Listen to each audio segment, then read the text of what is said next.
జయశంకర్ భూపాలపల్లి జిల్లాలో సంచలనం సృష్టించిన సామాజిక కార్యకర్త రాజలింగమూర్తి హత్య కేసులో కీలక పరిణామం చోటు చేసుకుంది. పరారీలో ఉన్న నిందితుడు హరిబాబును పోలీసులు పట్టుకున్నారు.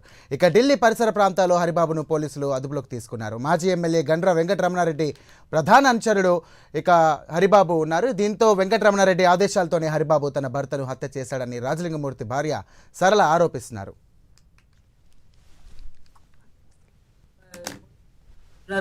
ఎవరు అడిగినా కూడా చిన్న భూమి తగాదా వల్ల నా భర్త చనిపోయింది అంటున్నారు. 2 గుంటల భూమి మీద నా భర్త చనిపోలేదు. ఆయన ఎన్నో గవర్నమెంట్ భూముల విషయంలో కానీ మేడిగడ్డ ప్రాజెక్టు విషయంలో కానీ మా వందల వేల కోట్ల భూమి విషయంలో గవర్నమెంట్ భూములు భూ కబ్జా అవుతున్నాయని నా భర్త గతంలో రమణారెడ్డి మీద హైకోర్టులో కేసు వేయడం జరిగింది.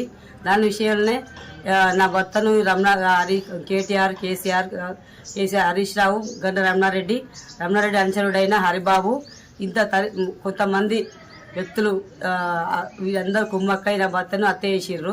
వీళ్ళు ఏమంటున్నారంటే ఇది చిన్న విషయం కదా, నా భర్త ఈ 2 గుంటల భూమిలో చనిపోయాడని సృష్టిస్తారు. ఇంతవరకు పోలీసు వాళ్ళు కూడా ఏమంటున్నారు, ఏదో